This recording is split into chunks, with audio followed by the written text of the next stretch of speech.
In your math journal today, turn to your table of contents and write multiplication as scaling.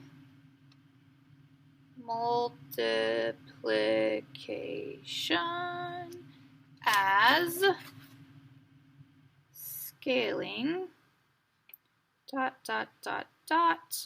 page 27 to 28. Write that in your table of contents, and then you're going to turn to page 27.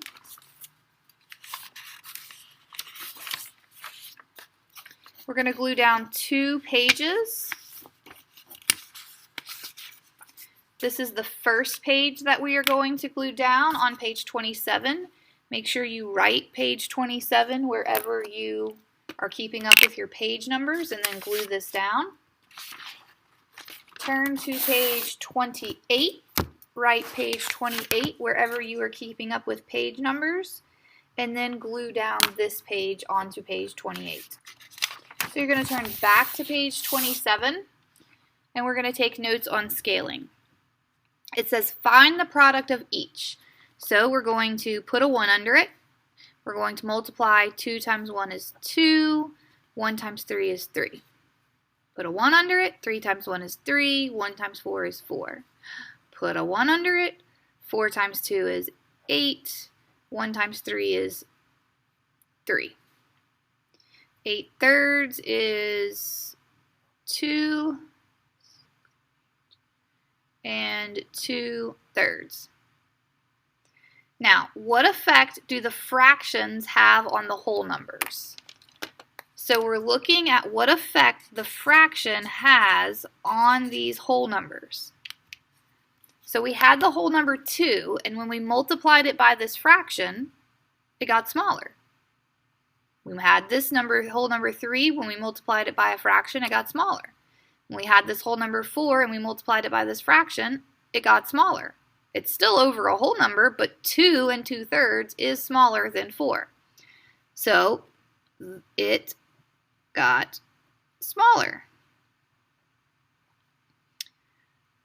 What conclusion can you make?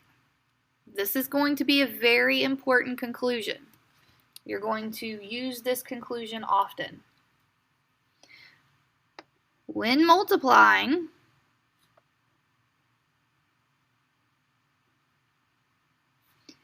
a factor by another factor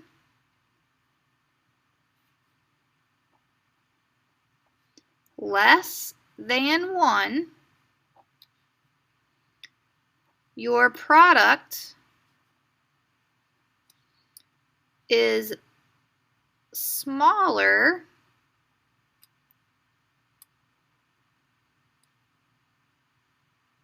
than the factor. So in this particular case, scoot this up some, in this particular case, the factor is the whole number that we multiplied by a factor less than 1, and we got a product smaller than our original factor. 2 thirds is smaller than 2. 3/4 is smaller than 3. 2 and 2 thirds is smaller than 4. Okay, it's going to be important that you highlight the factor that you're comparing the product to. All right, now let's look at the other side. Find the products for each. We're going to put a 1 under them. We're going to multiply straight across. 2 times 4 is 8. 1 times 3 is 3. 2 and 2 thirds. 3 times 5 is 15. 1 times 2 is 2. 7 and 1/2. 4 times 3 is 12. 1 times 2 is 2. 6. What effect do the improper fractions have on the whole number? We're looking at the effect that these improper fractions have on these whole numbers. So when I multiplied this improper fraction by this whole number, my product was greater than this whole number. Product is greater than this whole number. Product is greater than this whole number. So it got bigger. What conclusion can you make? When multiplying a factor by another factor greater than 1,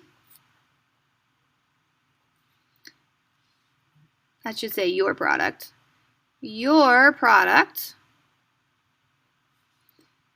is greater than the factor. So this product is greater than this factor because what I multiplied it by was greater than 1.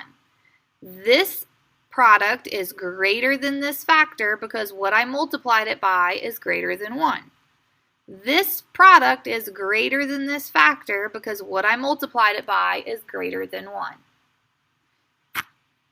So we're going to look at that again on page 28. So turn to page 28. Tell whether the whole number will increase or decrease. All right? So we're going to tell whether this whole number is going to increase or decrease. Here's my whole numbers. I'm going to highlight all my whole numbers. Now, to tell if my whole number is going to increase or decrease, I don't have to work these out. I have to look at the other factor. Is my other factor greater than 1 or less than 1? This is greater than 1 because it's improper. That means my whole number is going to increase. All right? Is my whole number going to increase or decrease? I look at the other factor. Is my other factor greater than 1 or less than 1? It's less than 1, so it's going to decrease. Is this whole number going to increase or decrease? My other factor is greater than 1, so my whole number is going to increase. This whole number is going to decrease because this factor is less than 1. Decrease. This whole number is going to decrease because this factor is less than 1. And finally, this whole number is going to increase because this factor is greater than 1. Now, we are going to look at that in the next video on lessons 22 and 23 problem set.